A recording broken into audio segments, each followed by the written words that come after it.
क्या bumper voting Prashant Kishor यानी पीके के किंग मेकर बनने की तरफ इशारा है? क्या जनसुराज के संस्थापक बिहार को चौंकाने जा रहे हैं? क्या एनडीए और महागठबंधन की लड़ाई के बीच में पीके बाजी मारकर ले जाएंगे? चलिए ये भी आपको दिखा देते हैं। क्या बम्पर वोटिंग प्रशांत किशोर के किंग मेकर बनने की तरफ इशारा है?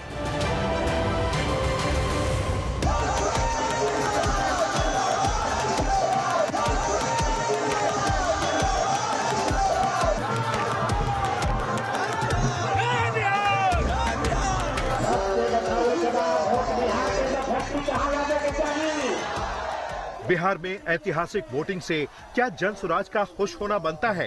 क्या बिहार चुनाव के पहले चरण में 64.69% मतदान प्रशांत किशोर को किंग मेकर बनाने की भूमिका में ला सकता है?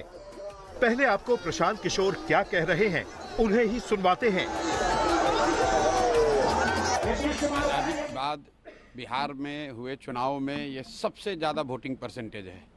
ये दो बातों को दिखाता है। पहला कि जो बात हम लोग पिछले कई महीनों से, बल्कि मैं 1-2 साल से कह रहा हूं कि बिहार में 60% से ज़्यादा जनता बदलाव चाहती है और पिछले 25-30 साल से जो राजनीतिक विकल्प के अभाव में एक तरह से धीरे धीरे राजनीति को लेकर, चुनाव को लेकर उदासीनता बन गई थी, विकल्प नहीं था लोगों के पास।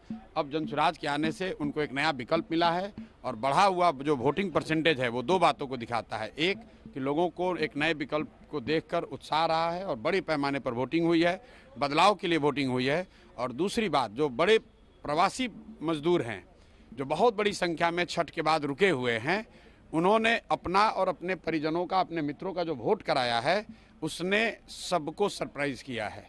और जितने लोग ये बैठे हुए थे कि महिलाओं को 10,000 पैसा मिल गया और उसी से हम लोग जीत जाएंगे, इन चुनाव में महिलाएं तो हैं ही, लेकिन महिलाओं से बढ़कर प्रवासी मजदूर एक्स फैक्टर है। पश्चिम बंगाल विधानसभा चुनाव में प्रशांत किशोर ने सटीक भविष्यवाणी की थी। तमाम सर्वे एजेंसियां जहां बीजेपी के जीतने का अनुमान लगा रहे थे, वहीं प्रशांत किशोर लगातार दावा कर रहे थे कि बीजेपी 100 सीटों के नीचे रह जाएगी। चुनाव रिजल्ट आने के बाद प्रशांत किशोर का अनुमान बिल्कुल सटीक निकला और अब प्रशांत किशोर कह रहे हैं कि बिहार में प्रवासी मजदूरों का वोट निर्णायक होगा। लेकिन क्या ये बम्पर वोटिंग जनसुराज के लिए हुई है? आइए चुनावी विश्लेषक से सुनते हैं। देखिए, प्रशांत जी के ट्रैकिंग जो है, हमने पिछले 1 साल में 3% से 23% तक की जर्नी हमने ट्रैक की, लेकिन हमेशा इस बात को कहा कि पॉपुलैरिटी में और वोट में, दोनों में अंतर होता है और वोट का सीट में कन्वर्ट होना ये एक अलग चीज होती है।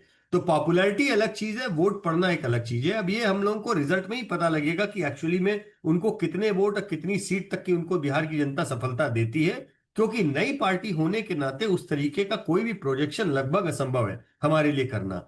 लेकिन इतना तय है, जैसा कि हमारे ट्रैकर्स में आया था, कि बिहार में एक बड़े वर्ग में उनकी बातों का असर हुआ है, लोगों ने उसको मुद्दा बनाया है। हाँ, इन चुनाव में वो उन्हें किंग मेकर या किंग की भूमिका में बिहार की जनता देख पा रही है कि नहीं देख पा रही है, ये तो हमको काउंटिंग वाले दिन में ही पता लगेगा। एक्सपर्ट मानते हैं कि बिहार में जनसुराज की एंट्री से चुनाव दिलचस्प हुआ है, लेकिन प्रशांत किशोर किंग मेकर बनेंगे ये बहुत मुश्किल लगता है। आज तक ब्यूरो।